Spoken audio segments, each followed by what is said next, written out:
Cinema field పట్ల కానీ writing పట్ల కానీ మీకు అసలు ఎలా ఆసక్తి కలిగింది, ఎలా అసలు? కరెక్ట్. నేను 15 ఏట ఉండగా కాలేజీ రోజుల్లో BSc first year, second year, third year అంటే చాలా యంగ్ ఏజ్కే పాస్ అయిపోయి ఎస్ఎస్ఎల్సీ అనేవారు ఆ రోజుల్లో. ఆ అండర్ ఏజ్కే పాస్ అయ్యానని 1 ఇయర్ ఆగమన్నాను నన్ను పీయూసీ చేరడానికి. అప్పుడు పీయూసీ లాస్ట్ బ్యాచ్ నేను. 15 ఏళ్ళు వస్తే కానీ పీయూసీ చేరలేవు, నువ్వు 13 పాస్ అయ్యావు, 1 ఇయర్ ఆగని ఆపారు. అంటే చిన్నప్పుడు డబుల్ ప్రమోషన్లు వాడితే 5వ క్లాసే చేరటమే 3 నుంచి 5 నుంచి ఇట్లా వెళ్ళిపోయాం. సో దాంతో ఏమైందంటే 15 ఏళ్ళకి నేను ఫస్ట్ ఇయర్ చదువుతున్నప్పుడు నాకు సరదా ఏంటంటే లవ్ స్టోరీలు వింటాం. నా సీనియర్స్ దగ్గర వినేవాడిని, చాలా మెచ్యూర్డ్గా వినేవాడిని, సలహాలు ఇస్తుండేవాడిని. వీడు ఒక సలహా సంప్రదింపులంట అని కొంచెం బ్యాచ్ తయారయ్యింది first year, second year, third year. So నేనేం రాసా, ప్రేమమూర్తి సుధా అని ఒక లవ్ స్టోరీ రాసా మ్యాగజైన్కి, కాలేజ్ మ్యాగజైన్కి, ఎస్ఆర్ఆర్ కాలేజ్ రాసా ఒకటి. నాలో రైటర్ ఉన్నాడని ఫస్ట్ టైం అప్పుడే తెలిసింది. ఎవరైతే సలహాలకు వస్తున్నారో వాళ్ళందరూ ఎదురుగా మెచ్యూర్డ్గా ఉండటం కోసం ఈ కథ రాశా. వాళ్ళకి నచ్చింది అది, అంతేగాని నాలో రైటర్ ఉన్నాడని తెలియదు. నా అదృష్టం మా కాలేజే జంజాల గారు, ఆయన మాకు 2 years సీనియర్. నేను రాసిన మ్యాగజైన్లో కథ చదివాడు. చదివి కళాభారతి తన ట్రూప్కి పిలిచాడు. నేను వెళ్ళాను.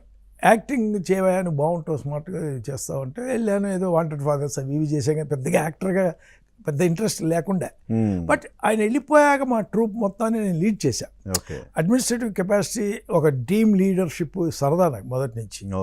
దాంతో మా టీం కళాభారతి అనేది ఆయన వెళ్ళిపోయినా వీళ్ళు లీడ్ చేస్తున్నాడని సత్యానంద్ గారు ఆయన కలిశారు. కలిశాక రాజేంద్రరావు గారి సలహాతో సత్యానంద్ జంజాల మీరు సలీం జావేద్ లాగా కలిసి ఇస్తే బాగుంటుంది, సత్యానంద్ కథల వైపు ఎక్కువ చేయగలడు, నువ్వు డైలాగ్ బ్రహ్మాండం చేస్తావు కదా అంటే మీ ఇద్దరికి ఒక అసిస్టెంట్ ఉంటే బాగుంటుందని రాజేంద్రరావు సజెస్ట్ చేస్తే సత్యానంద్ గారు ఏమంటే మీ బెజవాడ కుర్రోడు ఎవరో ఉన్నాడు అన్నారు కదా మీరు, అది మెడికల్ అపాయింటెడ్, ఇంగ్లీష్ కూడా వచ్చు అంటే సరే పిలిపిద్దామని నన్ను పిలిచారు. నాకు 3000 ఇస్తే వస్తా అన్నా. ఎందుకంటే నాకు 1800 బేటాలు వస్తాయి మెడికల్ రిప్రజెంటేటివ్ రన్ బ్యాక్సీలో, 1200 శాలరీ. నా మీద చెప్పే కదా, ఒక 2 చెల్లెళ్ళు తమ్ముడు, అక్కలే పెళ్ళిళ్ళు అయిపోయినాయి కానీ 2 చెల్లెళ్ళు తమ్ముడు ఉన్నాడు, అందరూ చదువుతున్నాడు కాలేజీలో. నాకు నెలకు 3000 నథింగ్, మినిమం కావాలన్నమాట. 1800 ఇంటికి, 1200 నా తిరుగులకి ఉండేది మెడికల్ రిప్రజెంటేటివ్గా. 1800తో మా అమ్మ 600 దాచి 1200తో మేనేజ్ చేసేది.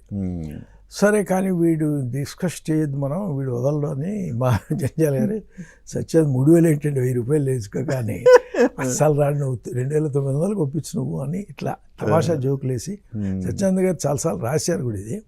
సరే మొత్తానికి 3000 చేరిపోయారు. సిన్సియర్గా ఇచ్చేవారు పాపం. ఎంత మంచివాడు అంటే జంజాల గారు, దీపావళి వస్తుందంటే ఇంకో 3000 ఎక్స్ట్రా, ఉగాది వస్తుందంటే ఇంకో 2000 ఎక్స్ట్రా, ఊరు పోయిన టికెట్లతోనే. మొత్తానికి ఒక వైభవం 9 నెలలే అనుభవించా. 6వ నెల నుంచి తగులుకున్నాడు వంశీ. జంజాల గారి కోసం వచ్చానండి నేను, కానీ మీ గురించి జంజాల గారు చెప్పారు, బ్రేక్ ఇవ్వాలి అతనికి, నాచిలవాడితో నేను చెప్తానని. మీ మీద ఆయనకే నమ్మకం ఉంటే నాకేదో కూడా. వంశీ వల్ల సితార అలా వచ్చింది. అలా అనుకోకుండా సినిమా స్క్రీన్ ప్లే లాగా అయింది లైఫ్. ఏది నేను ప్లాన్ చేసి రాలా. అస్సలు నాకు తిట్టేవాడిని, రఘు సినిమా ఫీల్డ్ అంటే పిచ్చి ఫీల్డు, బీఎస్సీ పాస్ డీసీపీ చేసి జాబ్ చేసుకో, గవర్నమెంట్ నీకెందుకు అది అని తిట్టా. అతను ఒకటే నవ్వాడు. నా ఫస్ట్ సినిమాకి అతనే మ్యూజిక్, అదే కెమెరామెన్, స్వాతి ముత్యానికి అతనే కెమెరామెన్ రిలీజ్ చేసాం. సో డెస్టినీ అంతే అని అనుకుంటాను నేను. ఇవాళకి కూడా నిజంగా నాన్ స్టాప్గా 10 years.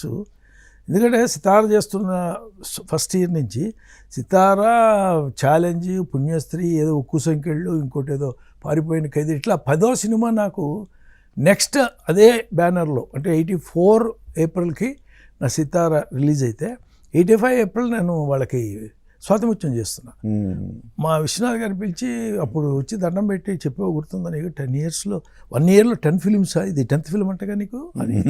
అవును సార్ దేవుడు దయండి, గ్రేట్ అయ్యా బాబు, ఏమిటి 10 films ఏంటి 1 yearలో నీకు అని.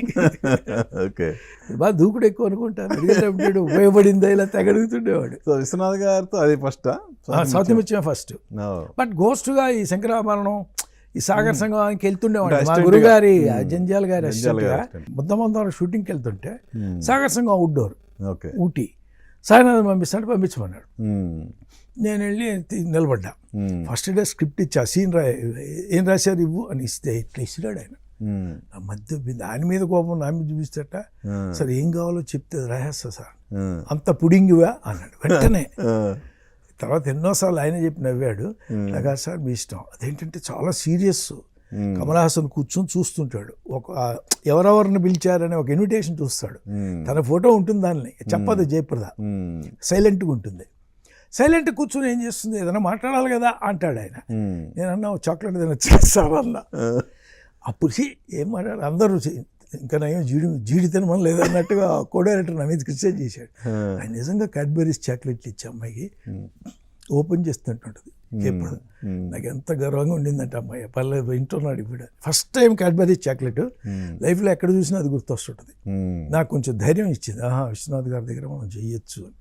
ఇట్లా గమ్మత్తుగా సాగర్ సంగం గోస్ట్ చేసే కొంత అవుట్డోర్లో మా గురుగారు మొత్తం స్క్రిప్ట్ రాసాడు 80%, 1 or 2 చేంజెస్ లాంటివి. ఈయన హీస్ కన్విన్స్డ్ ఏమని ఇతనికి ఇవ్వచ్చు అని.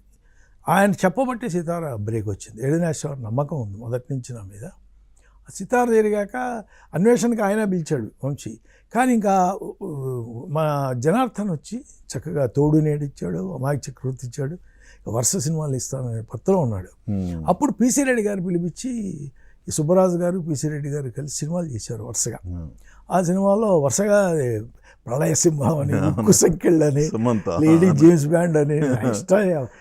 సితార్ చేశాక ఒక 10 సినిమాల్లో పుణ్యశ్రీ ఒకటి చెప్పుకోదగ్గది తప్ప మిగతావన్నీ నెంబరే. కానీ మనోడు సాగర్ కుట్ర అని ఒకటి ఇంకా వరుసగా ఇచ్చారు సినిమాలు. మాత్రం 10 సినిమాలు వచ్చినాయి వరుసగా. ఇంకా అక్కడి నుంచి తిరిగి చూసుకోవాలి. స్వాతిముత్యం పడ్డాక వేరే. పైగా మొదటి నుంచి తమిళ్ ప్రవేశం ఉంది కాబట్టి ఆ తమిళనాడు నుంచి కూడా ఆఫర్లు వచ్చేవి. ఇలాగా రకరకాలుగా వెళ్ళాయి లైఫ్.